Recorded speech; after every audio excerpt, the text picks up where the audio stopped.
C'est 7 h du matin, le paddock s'éveille. Allez, c'est parti pour une journée au pôle mécanique. Vous l'aurez compris, du coup, vous êtes un peu en avance de phase vu que vous avez vu mes communiqués sur les réseaux sociaux. C'est la journée du 1er septembre, le jour où j'ai cassé le moteur de mon ZX6. Bon, je vais vous raconter tout ça plus en détail.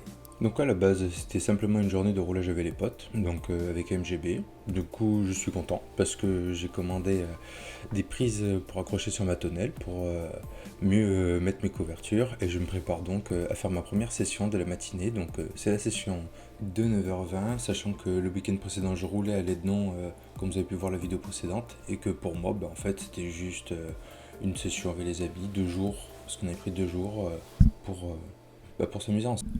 Du coup, comme vous pouvez le voir, début d'une session tout à fait standard, quoi. On bronze l'équipe, on fait chauffer les moteurs, on enlève les couves, et puis on part pour faire le premier tour. Donc du coup, là, pour cette vidéo-là, j'ai quand même laissé le tour de chauffe, parce que j'ai plusieurs personnes qui m'ont dit sur internet que j'avais déjà tapé dedans d'entrée. Donc là, la moto, elle part, elle est déjà 90 degrés. Ce qui est logique, hein, tu respectes ton temps de chauffe avant de faire du circuit, histoire au moins de pas trop violenter le moteur. Et puis c'était la première de la matinée, la moto elle avait pas roulé, donc il fallait bien que tout se chauffe. Donc on part tranquillou, quoi. Et voilà, quoi, l'axe des pistons se barre au début du deuxième tour dans le premier virage après la ligne droite. Bon, ce qui sous-entend aussi que si la semaine passée j'avais fait un tour de plus à l'aide non, il y a de fortes chances que je le casse sur place, quoi. Bon, ça m'aurait permis de rebondir un peu plus tôt et de passer une mauvaise semaine. Mais dans tous les cas, voilà, quoi. Ça aurait pu casser le week-end précédent sur l'aide non. Du coup, je vous laisse avec la casse du moteur du coup en vue avant. Pour le coup, en plus, sur ce roulage-là, j'étais en train de tester une nouvelle vue de vidéo, donc vue de derrière, donc c'est parfait. Comme ça, vous aurez une deuxième vue de la casse du moteur. Je vous mettrai les photos du moteur pété juste après, vous verrez, c'est quand même assez impressionnant.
Donc là, qu'est-ce qui se passe dans ma tête? Donc déjà, c'est putain, est-ce qu'il y a quelqu'un qui me suit? 2, je me retourne, je vois la traînée d'huile au sol. Je béquille la moto, sachant que dans une fraction de seconde, je me suis demandé si je mettais pas tout le monde en danger en béquillant ma moto. Mais je me suis dit que c'est moins bien. Là, j'ai béquillé la moto. Je suis déjà dans le virage en train de faire des grands signes à tout le monde en leur disant attention les gars, il y a une tache d'huile, en leur montrant du doigt. Bon, normalement, ils l'ont vu comment elle était. Mais déjà, le premier truc auquel je me suis inquiété, c'est putain, j'espère que je vais faire tomber personne, quoi. Parce que là, je me suis dit, c'est pas grave, ça fait partie du jeu. T'as beau être dégoûté quand tu casses ta moto de circuit, ça fait partie du jeu, quoi. C'est comme faire du circuit et avoir peur de tomber. Ça fait partie du jeu, ça peut t'arriver. Donc bon, voilà. Donc je vais vous montrer la vue de derrière maintenant.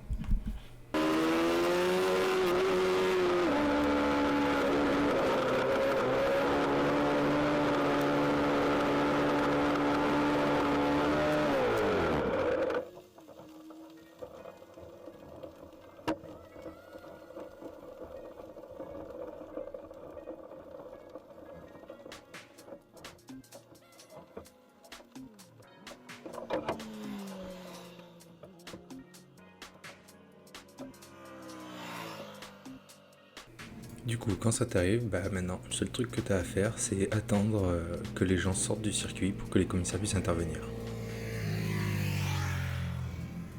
Et oui, je sais, l'huile dans la terre, c'est pas bien pour l'écologie, mais bon, là, en l'occurrence.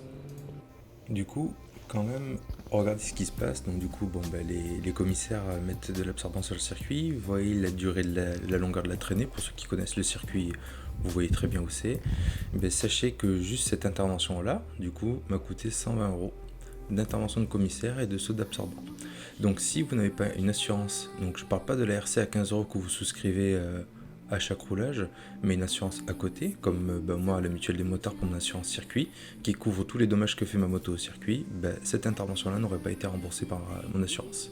Et franchement, quand tu casses un moteur, t'aimes bien diminuer les frais. À ce moment-là, du coup, t'as rien à faire. C'est peut-être le moment où tu peux faire du yoga, mais dans tous les cas, là je prends en photo mes pièces. Parce que les commissaires avaient retrouvé des morceaux de mon moteur au sol. Donc je prenais en photo mes pièces, j'ai pris le temps de tourner ma caméra, j'avais mon téléphone sur moi pour faire race chrono, donc j'avais tout le temps d'admirer le paysage, d'être au plus près de la nature, quoi. Fatalement après, la moto doit faire son petit trajet en camion. Bon j'ai fait un tour de camion, c'est quand même assez rudimentaire. Bon, là, du coup, pour ce qui s'est passé, pour la suite des événements, du coup, j'ai quand même bloqué le circuit pendant presque 50 minutes. Le temps que tout se fasse, que je retourne à mon box, etc. Je suis retourné du coup chercher une moto qu'un ami m'a prêtée, donc 600 Hornet, pour que je puisse terminer ma journée tranquillement, et je l'en remercie encore toujours. Et puis du coup, il m'a fallu retrouver un moteur pour faire en sorte que ma moto reroule. Bon, pour le coup, je pensais pas faire ça comme ça, mais la vidéo dure déjà assez longtemps. Je vais la faire en deux parties. Là, je vais vous montrer du coup l'état général du moteur. Du coup, après ça casse une fois démonté. Et je ferai du coup la vidéo sur le remontage de la moto. Donc les commissaires m'ont ramassé des pièces qui sont tombées sur la piste. Du coup, j'ai chargé la moto sur la remorque pour la rapatrier chez moi. J'ai un axe qui est tombé. J'ai le moteur fendu du côté du carter d'huile, donc en dessous là où vous faites la vidange, derrière les collecteurs où on voit les pistons qui sortent, et du côté du démarreur où, de toute façon vous allez voir les dégâts, c'est fou. Bon, on va terminer du coup cette vidéo sur ces jolies images qui font bien flipper, mais je vous rassure, petit spoil d'avance, elle roule déjà. Voilà, sur ce, merci d'avoir regardé cette vidéo en entier, je vous dis à bientôt, abonne-toi si tu veux voir la suite, ciao.